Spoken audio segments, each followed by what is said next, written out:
麗言佳語之加油。當我哋想去鼓勵或者激勵對方喺某個處境要堅持下去、努力下去，我哋好喜歡會講加油呢兩個字。加油英文點樣表達嘅呢？以前我哋會講笑咁講，直譯為 add oil 咯。喺好多人都會話你錯啦，唔係咁講嘅。原來喺2018年牛津英語詞典已經收錄咗加油直譯做 add oil 喺字典裏面啦。點解會提到加油 add oil 呢？原來喺聖經嘅裏邊呢，都有一個加油嘅故事喎。呢個就係我哋人所皆知、耳熟能詳嘅10個童女故事。呢個故事最後有5個被稱之為聰明嘅童女，佢哋能夠等到新郎嚟，可以同新郎入席。呢個故事裏面嘅童女呢，就係比喻為我哋今日嘅信咗主嘅基督徒，新郎就係指耶穌。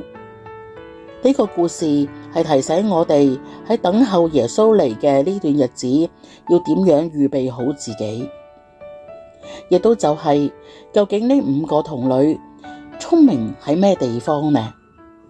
向來呢，我哋包括我自己都會認識呢個故事，就直覺以為呢5個聰明童女聰明在一直都唔瞓咯，所以呢，耶穌嚟佢哋知，新郎嚟佢哋知啦。但係聖經有提及到，當新郎半夜嚟嘅時候，其實係全部人都瞓着咗，係佢哋係俾一個半夜打更嘅人呢，係去敲醒咗佢哋。又有另一個嘅直覺，以為聰明嘅童女呢嘅燈台係有油，係一路呢都係點着冇熄嘅。實在如果真係咁樣呢，都未免好唔切實際啊！試問人又點能夠日夜都唔瞓嘅呢？另外，燈台有限嘅空間，又點能夠承載無限嘅油呢？聖經咁樣講愚拙嘅拿着燈，卻不預備油；聰明嘅拿着燈，又預備油在器皿裏面。原來關鍵就喺呢度啦。聰明嘅童女，佢攞住燈有油嘅，但係同時間佢亦都將油裝喺瓶裏邊帶喺身上。呢個係將佢嘅瓶加油，呢個係額外嘅油，隨身攜帶。呢個故事原來就係提醒我哋信咗主嘅人，我哋唔好以為呢，一早信咗主，洗咗禮，叫做基督徒，返咗教會有一定嘅日子，都做下侍奉啦。咁我哋就可以呢，好理所當然咁，好心安理得咁，等到主返嚟。又或者呢，我哋都以為自己好虔誠㗎啦，已經。咁我哋就一定要去好好嘅再去反省，同埋提醒自己啦。我哋要每一日喺生活嘅裏邊都要去預備我哋自己。油呢，喺呢度係比喻為屬靈嘅預備。我哋唔單止要有油，愚拙童女都係有油㗎，不過佢哋冇額外嘅預備。所以我哋唔單止要有油，更加要有額外嘅油，隨時都要有油。所以我哋係要每一日，我哋都要為自己去加油，加油再加油。基本嘅係唔夠嘅。愚拙嘅童女想問聰明嘅童女去借油，就好似我哋今日我哋好多嘅主內嘅弟兄姊妹，佢哋一直都係透過聽別人嘅故事，透過聽別人嘅見證，透過睇電視嘅福音性嘅節目而去認識耶穌。呢個你初信嘅時候可以係咁，如果你一路都係咁嘅時候呢，你呢個就唔能夠足夠為你預備有額外嘅油啦。你從來都未去從聖經去親自認識我哋嘅主嘅，從來都未親自咧去經歷過咧耶穌基督喺你生命裏邊嘅工作嘅。所以呢一啲別人嘅見證就如同呢個二手嘅屬靈知識啦，係唔足夠嘅。另外有好多嘅信主嘅朋友咧，佢哋都誤以為自己咧好有游水嘅。點有咧？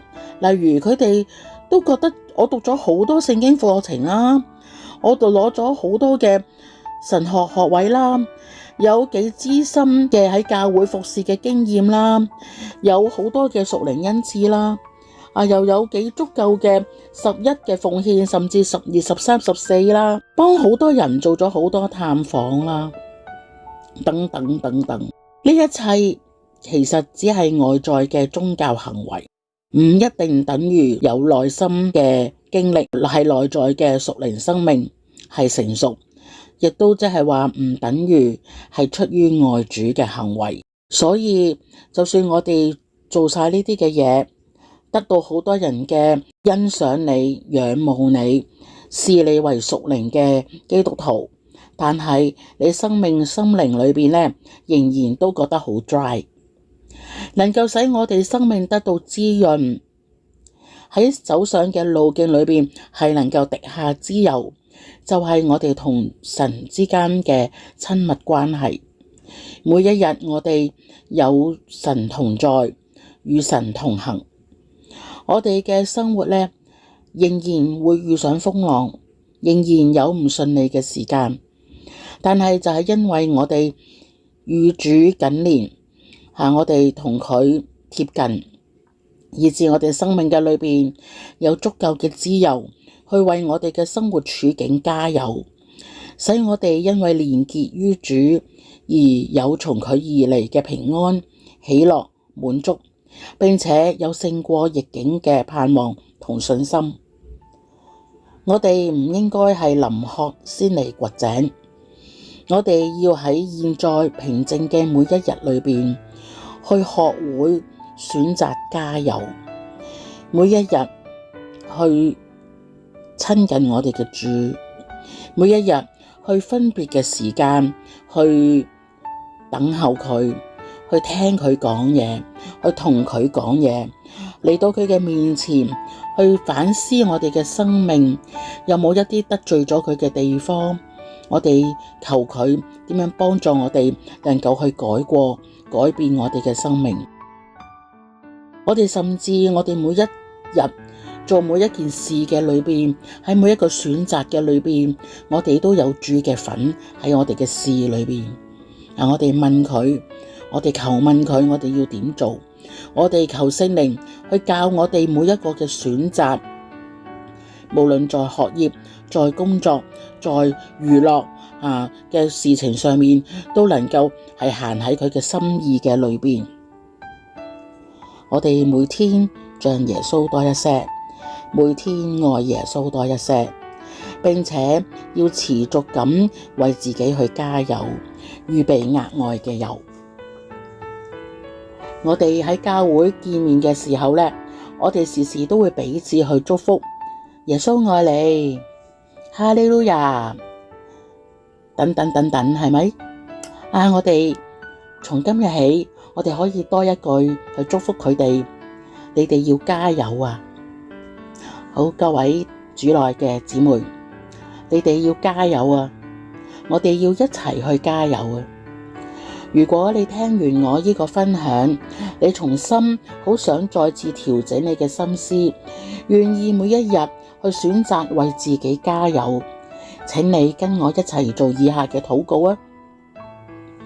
主耶穌，我嘅燈需要油，求你常常賜下，幫助我有力每一日去選擇親近你，跟隨你，使我嘅生命每時每刻不停地加油，使我嘅燈永遠被點燃住，發光發亮，直等到你再嚟。阿門。